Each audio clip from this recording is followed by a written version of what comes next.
मीता, आज चावल थोड़े ज़्यादा बनाना। बारिश के दिनों में चावल कम हो तो ना जाने क्यों मन खाली खाली सा लगता है। तुम्हारे ससुर जी जिंदा होते तो कहते, चावल की हांडी छोटी हो तो परिवार का दिल भी छोटा हो जाता है। चढ़ा दिया है माँ, आप निश्चिंत रहिए। आज पूरे 3 शेर चावल डाले हैं। इस बारिश के मौसम में गर्म चावल मिल जाए तो आधी खुशी तो वैसे ही मिल जाती है। पिताजी की बात जब आप करती हैं तो मुझे भी लगता है जैसे वो इसी घर में कहीं आस पास ही हैं। लेकिन जो हालात हैं, लग नहीं रहा कि आज बाजार जा पाएंगे। देखो, तुम्हारा गोपाल सुबह सुबह जाल लेकर निकला है। बोल कर गया है कि तालाब की तरफ जाकर देखेगा। मानसून में पानी बढ़ने पर मछलियां भी हलचल करने लगती हैं। किस्मत अच्छी रही तो कोई रोहू वहू मिल भी सकती है, लेकिन सिर्फ उम्मीद के भरोसे बैठने से काम नहीं चलेगा।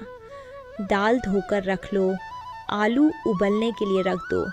नमक मिर्च के साथ मैश कर लेंगे तो अच्छा काम चल जाएगा। सही कहा माँ, मैं मसूर की दाल कटोरी में भिगो देती हूँ और थोड़ा आलू का चोखा, हरी मिर्च और सरसों का तेल डालकर मिला दूंगी तो गोपाल भी खुश हो जाएगा। लेकिन दिल के अंदर न जाने क्यों ऐसा लग रहा है कि आज एक मछली जरूर आएगी। बारिश के दिन गर्मा गर्म चावल, धुएंदार दाल और मछली का शोरबा, बस इतना मिल जाए तो और क्या चाहिए। तुम भी न मन की बात मुंह से निकलने से पहले ही उसे सच कर देती हो। लेकिन मछली आए तो जरा ध्यान से काटना। मानसून की मछली देखने में अच्छी होती है पर फिसलती बहुत है। और सुनो, चावल को दम पर रखना, आज सब पेट भर कर खाएंगे। ठीक है माँ, आप उस धान की बोरी को मत खींचिए, मैं थोड़ी देर में उसे ठीक कर दूंगी। आपकी कमर में फिर से खिंचाव आ जाएगा। अरे छोड़ो, क्या मैं बिल्कुल बूढ़ी हो गई हूँ? फिर भी जब तुम कह रही हो तो रहने देती हूँ। तुम ही कर लेना। तुम्हारी यह एक खूबी बहुत अच्छी है, अपने काम के बीच में भी सबका ख्याल रखती हो। आपसे ही तो सीख रही हूँ माँ। गृहस्थी सिर्फ खाना बनाना नहीं है, लोगों का दिल भी संभालना पड़ता है। अरे मीता, देखो मैं क्या लेकर आया हूँ। तालाब के पूर्वी किनारे पर जाल डालते ही यह रोहू मछली फंस गई। पता है, पहले मुझे लगा कोई शोल मछली होगी। जाल को इस तरह से खींच रही थी जैसे मुझी को अंदर गिरा देगी। बाद में मैंने जो तो जोर लगा के खींचा, बाद में निकला तो देखा, अरे रे रे रे, बिल्कुल ताजा ही रोहू है। देख, इसकी खाल कितनी चमक रही है। देख देख, अरे बाप रे, कितनी सुंदर मछली है। रुको, हाथ में लेकर देखती हूँ, बिल्कुल ताजी है। तुम इतनी बारिश में गए थे? मैं तो बहुत डर रही थी। इस समय तालाब का किनारा कितना फिसलन भरा होता है। तुम्हें पता है अगर पैर फिसल जाता तो?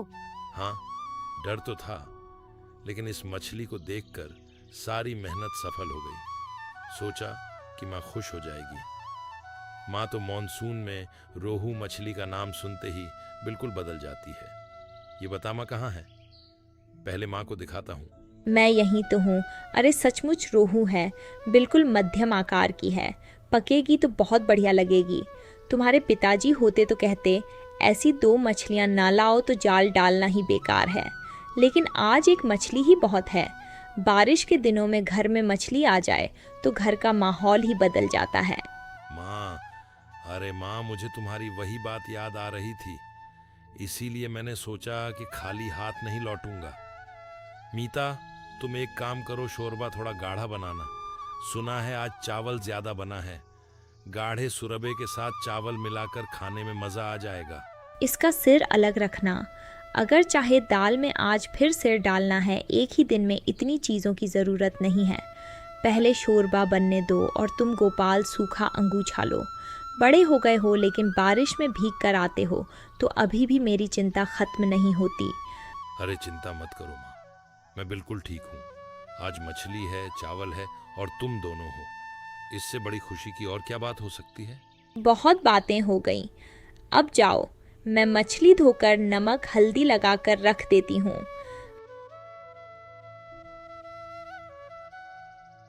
हमारे समय में तो रोहू मछली के शोरबे में टमाटर डालने का रिवाज ही नहीं था। थोड़ी सी हल्दी, पिसा हुआ जीरा, हरी मिर्च और हल्का सा अदरक, इसी से शोरबे की खुशबू ऐसी आती थी कि चावल की हांडी खाली हो जाती थी। माँ, मैंने सोचा था कि थोड़ा टमाटर डालने से शोरबा और स्वादिष्ट हो जाएगा। मेरे मायके में हम इसे ऐसे ही पकाते थे। माँ कहती थी कि टमाटर डालने से रंग अच्छा आता है और शूरबे में थोड़ा खट्टा मीठा स्वाद आता है। मैंने सोचा आप लोगों को भी अच्छा लगेगा। सोचा कि नया घर है, नए लोग हैं, थोड़ा अपने हाथ का सीखा हुआ भी खिलाऊं। अगर आपको पसंद नहीं है तो मैं अगली बार नहीं डालूंगी। अगर आपने पहले कहा होता तो मैं टमाटर अलग रख देती। मैं तुम्हें डांट नहीं रही हूँ बेटी, सिर्फ इतना कह रही हूँ कि रोहू मछली का अपना एक स्वाद होता है। अरे इतना दिल छोटा मत करो, नई कोशिश करने से कोई मना नहीं कर रहा है, लेकिन जो चीज़ सालों से चली आ रही है वो किसी वजह से ही चली आ रही है। पुराने स्वाद का भी तो थोड़ा मान रखना पड़ता है। आज देखते हैं कैसा बनता है, अच्छा लगा तो मैं भी सीख लूँगी, इसमें क्या बुराई है। आप ऐसा कह रही हैं तो अच्छा लग रहा है, लेकिन जानती है माँ, जब मैं खाना बनाती हूँ तो मुझे डर भी लगता है। सोचती हूँ क्या यह आपके जैसा बन पाएगा। मैंने आपके हाथ के खाने की बहुत तारीफ सुनी है। तारीफ की कोई बात नहीं है, परिवार का खाना दिल से बनाया हुआ खाना होता है। लेकिन हाँ, स्वाद में आदत का बहुत बड़ा असर होता है। तुम नई हो, तुम्हारे अपने हाथ की छाप इंसान एक दूसरे की पसंद सीख जाता है। तुम इसे चलाओ, देखो यह उबलने लगा है। 2 हरी मिर्च और डाल दो, खुशबू बढ़ जाएगी। डालती हूँ माँ, आप थोड़ा नमक छक्कर बताइए, मेरा हाथ न जाने क्यों कांप रहा है। कांपने मत दो, रसोई में मन को शांत रखना चाहिए। नमक भी बिल्कुल ठीक है, बस याद रखना खाने में जैसे मसाले का वैसे ही बातचीत में भी मर्यादा का नाप होना चाहिए। ठीक है, आज थोड़ा दाल चावल से ही काम चला लेती हूँ। मानसून में शरीर थोड़ा भारी भारी सा लगता है। मछली खाऊंगी तो बचेगी या नहीं, क्या पता तुम खाओ और मीता से भी कहो खाने को, उसने इतनी मेहनत से पकाया है। माँ, अगर नमक कम या ज्यादा हुआ तो बताइए, मैं इसे थोड़ा और गर्म करके ला सकती हूँ। आपके ना खाने से मुझे खुद बहुत अजीब नहीं लगा तो और नहीं दूंगी। अभी नहीं बेटी, बाद में देखा जाएगा।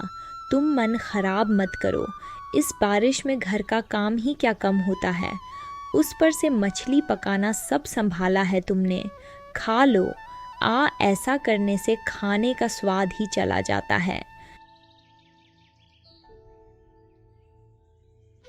हमारे घर में मछली के शोरबे को लेकर इतनी बहस हो क्यों रही है, मुझे तो यही समझ में नहीं आ रहा। परिवार की हर बात खाने की मेज़ पर कहीं नहीं जाती, चुपचाप खाओ। बारिश की आवाज़ में भी एक शांति होती है, अगर इंसान इसे खराब ना करे। अच्छा, मैं चावल परोसती हूँ। माँ, आपको थोड़ी और दाल दूँ? दे दो, और एक चम्मच आलू का चोखा दे दो, आज वही अच्छा लग रहा है। ठीक है, आज मैं कुछ और नहीं कहूँगा, लेकिन शाम को बात होगी। अरे गोपाल की बहू, तुम्हारे घर में जो मछली के शोरमे की खुशबू आ रही थी, उसे सूंघकर तो मेरे पैर अपने आप ही इस तरफ खींचे चले आए। मेरी पत्नी ने कहा कि बुढ़ापे में लालच संभाल नहीं पाते। मैंने कहा ये लालच नहीं है, ये तो पड़ोसी का हक है। पड़ोसी का हक? काका, आपके ना आने से घर कितना खाली खाली लगता है। बैठिए, मैं और पकाने वाले के मन में परेशानी, भला ऐसा क्यों? माँ ने शोरबा नहीं खाया काका, सिर्फ दाल चावल खाया। मैं समझ सकती हूँ कि शोरबे में टमाटर डालना माँ को पसंद नहीं आया। मैं कुछ गलत नहीं करना चाहती थी। मेरे मायके में जैसा बनता था मैंने वैसा ही पकाया था। अब लग रहा है कि शायद मुझसे ही गलती हो गई। सुनो बहू, परिवार में ऐसी छोटी मोटी बातें होती रहती हैं। क्या मछली के शोरमे में कांटे नहीं होते? होते हैं तो क्या लोग मछली खाना छोड़ देते हैं? हैं? तुम्हारी सासू माँ का दिल बहुत नरम है। पुराने स्वाद के साथ इंसान की यादें जुड़ी होती हैं। शायद इसीलिए उन्हें थोड़ा बुरा लगा। जानती हूँ काका, माँ बुरी नहीं है। अगर आपको गांव की ऐसी दिल छू लेने वाली कहानियां पसंद हैं तो अभी सब्सक्राइब करें, क्योंकि अगली कहानी इससे भी